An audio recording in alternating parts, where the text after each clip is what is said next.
The episode opens up in Botswana, with the narrator mentioning that animals once ruled the earth, and what if they finally decided to take it back? Following this, Abraham Kenyatta, a safari guide at Kituko Safari Camp, can be seen preparing for an early morning safari ride for the tourists. He enters his camp and notices his nephew watching videos of a scientist, Robert Oz, revealing that his latest experiments have concluded something shocking. Soon, all animals from around the world will change and stop obeying humans. They will hunt down all humans until they are wiped off the face of the earth. Meanwhile, Abraham wakes up his partner, who also happens to be Robert's son, Jackson, and asks him to get ready for a safari ride. After a while, the two hop on their safari jeep and guide a group of tourists through the grasslands. Along the way, they notice a trophy hunter trying to shoot a rhino, but Jackson cleverly plays loud music and scares the animal away, hence foiling the hunter's plan. The scene then shifts to Los Angeles, where two men come out of a bar and try to relieve themselves around a corner. Suddenly, two lions appear out of nowhere and gobble them up. The following day, a news reporter at LA Telegraph, Jamie Campbell, watches the news of lions escaping from the city zoo and killing 3 people. Following some research, she learns that the lions started acting strangely after they were fed food supplies from Raiden Global, a biotechnology company. That evening, as Jamie is conducting an interview, she gets to know that several cats from the neighborhood have gone missing in recent days. The next morning, Jamie visits the zoo and meets veterinary pathologist Mitch Morgan. After a quick chat, Mitch takes her to his lab and dismisses her suspicion that the food from Raiden Global caused the lions to be violent. He also reveals that the lions have since been put down, as they had become too dangerous to tame. Before he leaves, Jamie informs him about the missing cats. In Botswana, Jackson and Abraham fly to Masismako camp and get shocked to find it completely deserted. Not even a single tourist or staff member is present. Just then, Jackson finds a video camera lying on the ground. When he plays it, he sees the tourists running away from something. Outside, they discover a single lion's footprint and become confused how a solitary animal could scare 100 people away. Sensing that something bad might have happened, the two set off to search for the tourists. After a while, they find a bus stopped in the middle of the tall grass field. Both the guides grab a rifle and get out of their vehicle, with Abraham asking Jackson to stay behind and look out for him. When Abraham enters the bus, suddenly, a woman walks out of the tall grass and approaches Jackson. She nervously mentions that they should run, and just then, a lion enters the bus and attacks Abraham. Jackson is devastated to hear his best friend's screams, but before he can help, a bunch of other lions show up. As a result, he reluctantly gets into his jeep and drives away with the woman, leaving his friend to die. On their way, the woman introduces herself as a French tourist, Chloe, and reveals about how she and her group got attacked by a group of lions when they were out to see gazelles. Unfortunately, their day goes from bad to worse when the jeep suddenly breaks down, with the camp still 6 miles away. Jackson suggests they walk to the camp, but Chloe is afraid, as she has seen the barbaric man eating lions. However, when Jackson assures her that lions do not attack when they are full, she reluctantly agrees. After a while, as the two are walking alongside a river, they are approached by yet another group of lions. The duo freezes in horror, and when one of the lions comes near them, Jackson notices that its eyes have defiant pupils. This apparently means that the lion is dangerous, and right then, Jackson and Chloe slip and fall from a small cliff. Fortunately, they are not injured, and they make it safely to camp. There, Jackson hypothesizes that his father, Robert Oz, was right all along.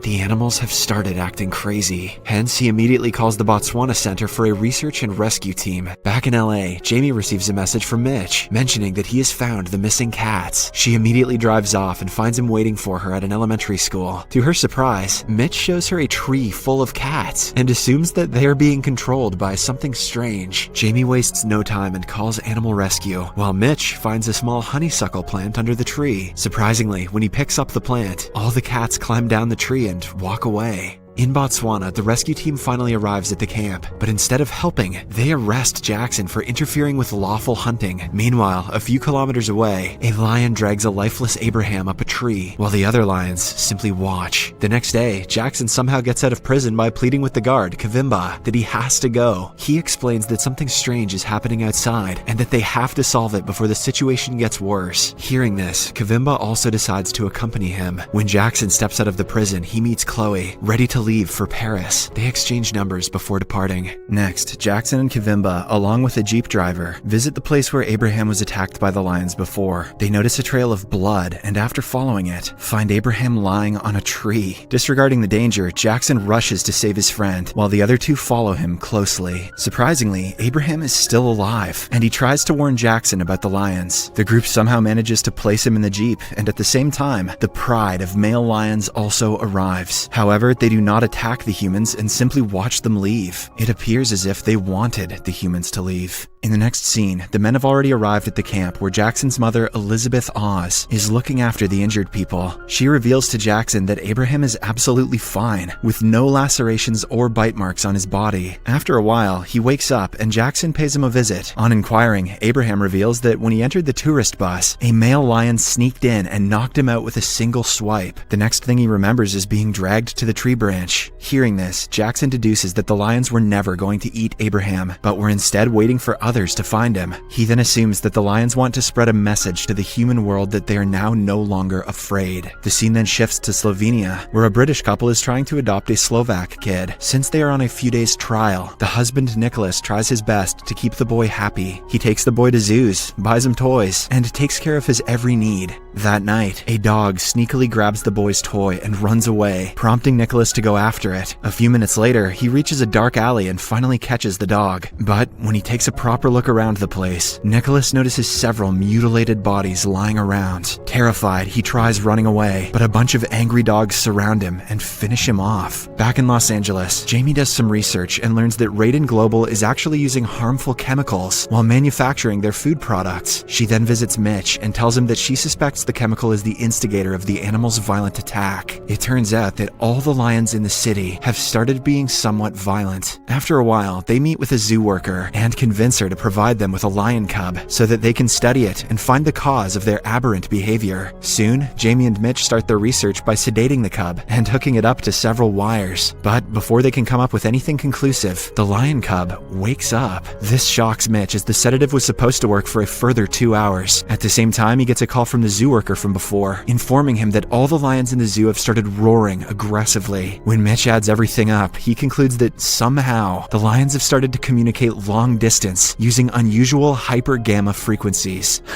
How did he figure that out? In Botswana, Jack's mom Elizabeth examines all the dead tourists and figures out that they have all been finished off in a different fashion compared to what lions normally do. Usually, lions go for the neck and inflict a quick death, but in this instance, the victims have severed carotid arteries, implying that they have died an agonizingly slow death. Elizabeth immediately summons her son and tells him that the animals have started to change, something which his father Robert had predicted long ago. It turns out that Robert was an avid animal researcher, and in particular, he focused on their behavior. He knew that the animals would soon turn. Sadly, none of his colleagues or family members believed him and instead just called him names. Elizabeth then tells Jackson to visit Japan and retrieve his father's research materials, as that's where he spent his final years. Though she hated him before, she believes that Robert's theory is coming true, and they need to know about it and control it before it causes more destruction. Jackson immediately agrees to go, and a banged-up Abraham also joins him. Following this, we are taken to Paris, where the French tourist from earlier, Chloe, is shown. She turns out to be an intelligence analyst at DGSE, which is the equivalent of the British MI6, or the American CIA. After work, as Chloe gets ready to depart, she is approached by a sketchy guy in a suit named Gaspard Alves. He appears to know everything about her, including how she survived a lion attack in Botswana. He explains about how animals around the world have become violent and erratic. To prove his assumptions, at first, he takes her to a morgue where the dog attack victims have been brought. Realizing that they don't have much time left, and because of Chloe's vast skill set, he wants her to aid him in his investigation.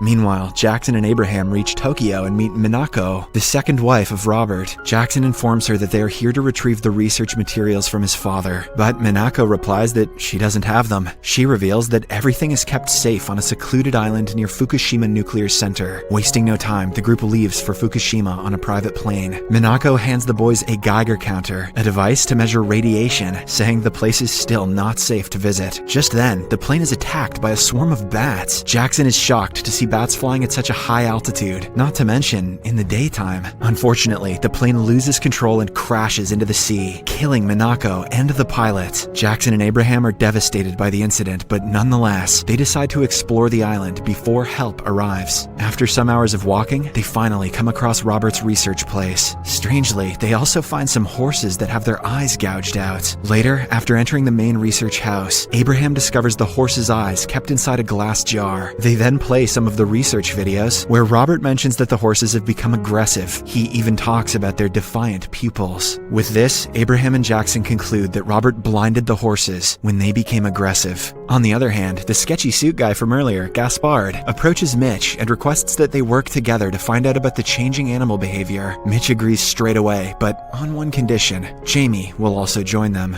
In the next scene, Gaspard and his team arrive at Fukushima Island and rescue Abraham and Jackson. They then reach a building in Tokyo, where Mitch and Jamie have already arrived. Following this, Gaspard introduces the four to Mr. Delaven, the head of the Secret Animal Behavior Investigation. Delaven shows them some clips from around the world where different animals are attacking and killing humans. He then asserts that the animal pandemic has begun and they need to act fast before it can cause more damage. At last, he summons the leader of the team, who is none other than Chloe. We are then taken to Mississippi, where a prisoner, Evan Lee Hartley, is about to be executed for killing a number of hunters around the area. But strangely, before the procedure can take place, a pack of aggressive wolves enter the prison and kill everyone on sight, except for Evan. For some reason, they appear to be submissive to him. The following day, Chloe suggests that the entire group remain classified and travel to Mississippi to gather information about the wolf attack. When they arrive, she assigns Abraham and Mitch to catch a wolf for research purposes and asks the others to accompany her to the prison. The group is skeptical about her decisions, but nonetheless, they agree. At the prison, Chloe meets Deputy Kraft and Agent Ben from the FBI. While Chloe and Kraft are conversing, Jackson takes a closer look at the CCTV footage of the attack and sees that the death row prisoner Evan Lee was mysteriously controlling a wolf. Evan been out there warging. Following this, the group walks out of the prison with Jackson, stating that the wolves need an alpha leader to control them. He then assumes that the alpha leader is Evan Lee. Later at night, Jamie researches Evan Lee and finds that he had no criminal background until 2008, when he stabbed a group of hunters to death for no conclusive reason. The next day, Abraham and Mitch go to a nearby forest, while Chloe, Jackson, and Jamie are at the prison area, looking around the wolves' footprints and their tracks. Jackson discovers that the wolves entered the prison by digging holes underneath the metal fence, and also helped Evan Lee escape. On the other hand, as Mitch and Abraham are wandering through the forest, Evan Lee and his pack of wolves surround them. But fortunately, before he can do something bad, Evan hears a wolf howling and runs towards it, leaving Mitch and Abraham unharmed. Meanwhile, Jamie interviews an acquaintance of Evan Lee and learns that he has always had a Bible on him, which supposedly has some writings on it. So, Jamie returns to the prison with a fake alias and goes straight to Evan's former cell. After searching for a bit, she eventually finds the Bible and takes it with her. On the other hand, Jackson and Chloe also unite with Mitch and Abraham. Together, they decide to leave with an injured wolf that was recently shot by the hunters. The scene then shifts to the hotel room, where the group is trying to treat the injured wolf and find out the reason for its aggressive behavior. After some research, Mitch states that the wolf is infected with a harmful bacteria, which he believes is responsible for their change in behavior. He then prepares a chemical solution and proceeds to test it with the wolf's blood. If the mixture starts reacting and showing bubbles, this will prove his theory that the bacteria is the culprit. Lo and behold, the blood reacts so violently that it causes the experiment vessel to explode. Later, Agent Ben from the FBI visits their room and informs Chloe that the deputy is on his way to interrogate her team. But before he can arrive, the group packs their belongings and leaves. In the last scene, a group meets Jamie at the parking lot where she hands over the Bible she found earlier. Jamie also says that Evan Lee has underlined all the animal references in it. Just then, Chloe pulls out a photo of Evan Lee with another person from the Bible. Jackson is shocked by the picture, as the man next to Evan Lee is none other than his own father,